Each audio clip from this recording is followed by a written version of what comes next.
Jess and Leslie's friendship is the central theme of Bridge to Terabithia. Their friendship is delightful on a simple level, their childish exploits fraught with amusement and joy. However, we cannot simply call Bridge to Terabithia a monument to the carefree pleasures of childhood, because that would miss one of the main points of the story. The reason that Jess and Leslie's friendship is so magical is because it allows them to rejoice in childhood and to escape the rest of the pressures that bear down on them so heavily in the rest of their lives. Jess, in particular, leads a life full of everyday hardship and dissatisfaction. We sense that before Leslie came along, he was in danger of sinking under the weight of these combined pressures and reluctantly accepting conformity. This is the essential beauty of their friendship. It allows both Leslie and Jess, particularly Jess, to find their true selves. This seems to be Patterson's central point about friendship, that it allows friends to expand, to explore new dimensions of one's character as a result of the other person's pushing one in new directions. For example, Jess's artistic abilities are strengthened by Leslie's imagination, which provides perfect fodder for new and innovative artwork, and Leslie's strength and courage are tested and developed when Jess encourages her to help Janice Avery. Jess discovers in himself an aptitude for invention and creativity. Leslie uncovers a desire for spirituality when Jess brings her to church. Rather counterintuitively, Patterson suggests that individuality is difficult to find on one's own, because then one has no aid in combating societal and other external pressures and forces which would attempt to destroy one's individuality. Rather, in a friendship, one discovers new aspects of oneself and helps the other person to discover new aspects of him/herself as well. This is particularly important in an adolescent friendship such as the one described in Bridge to Terabithia, because those are the formative years, when much of one's adult character is determined. A friendship such as Jess and Leslie share allows the two to become comfortable with themselves, to discover who they really are without worries that what they find will not fit into the proper mold. Ultimately, each member of such a friendship is strengthened and developed by the friendship. Childhood is a corollary to the theme of friendship in the book.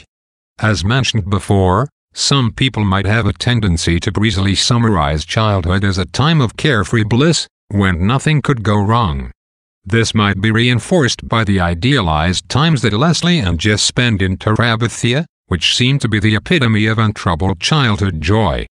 However, Patterson recognizes that this is far from being true all the time. In fact, the main attraction of Terabithia is that it allows the children to escape the real world, which is apparently nearly as full of pain and sorrow for children as for adults.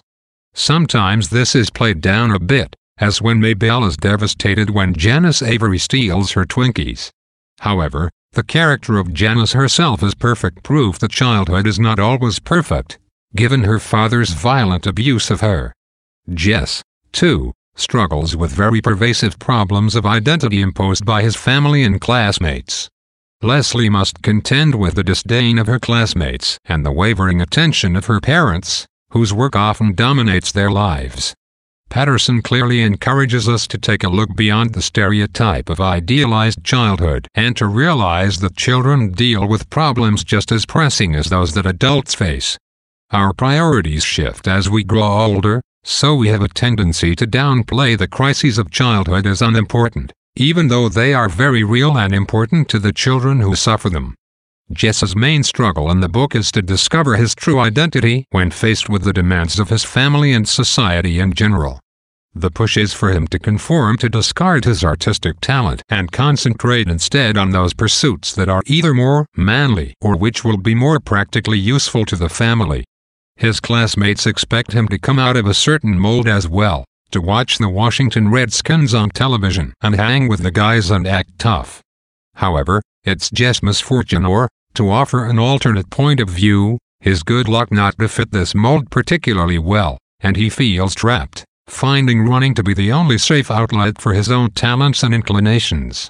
When Leslie comes along, she helps Jess to escape from the crushing pressures of conformity. Her parents' background as free-spirited near-hippies has given her a great deal of freedom and personal choice, and she opens Jess's eyes to the possibilities that exist for him as well. When she dies, he is crushed, but he has gained enough strength and sense of self through his friendship with her to carry on without her and not lose touch with all she has taught him. Gender role is a motif that plays off the idea of conformity. Jess is expected to fit into a certain mold, but that mold is a distinctly masculine one. Jess's father is scornful of his artistic ability, calling it a girl's pastime. Jess's classmates snigger if he shows a tendency to want to avoid brawling when possible. Jess is expected to be responsible, stoic, and strong, and to be ready to shoulder the burden of responsibility for the family that his father has carried all these years. Leslie meets with the family's disapproval because she doesn't fit easily into a feminine category, with her short hair and athletic ability. However, this is part of what draws Jess to her.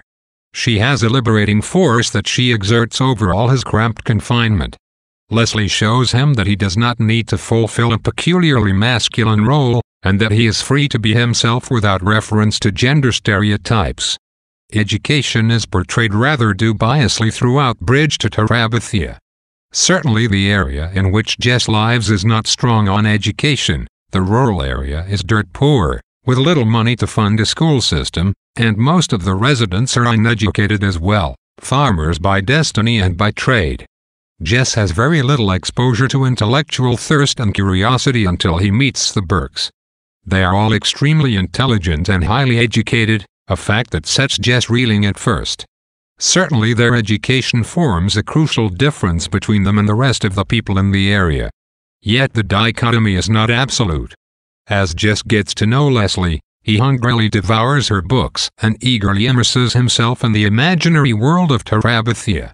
He doesn't assimilate her education overnight, but the seeds of intelligence and desire to learn are firmly planted in him, and if he'll never be the erudite that either of Leslie's parents is, the gap between them is not as wide as he imagines.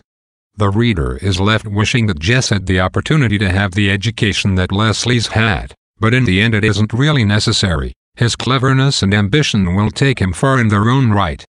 Terabithia is a symbol of idealized childhood, of a perfect world in which children can rule supreme without the heavy responsibilities of adulthood. No bad thing can touch the rulers of Terabithia no matter what the obstacle, they will always emerge victorious.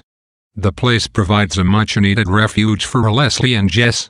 However, Terabithia is not an absolute sanctuary, as is proven upon Leslie's death. She drowns in the creek, the border between the perfect world of Terabithia and the harder world of reality.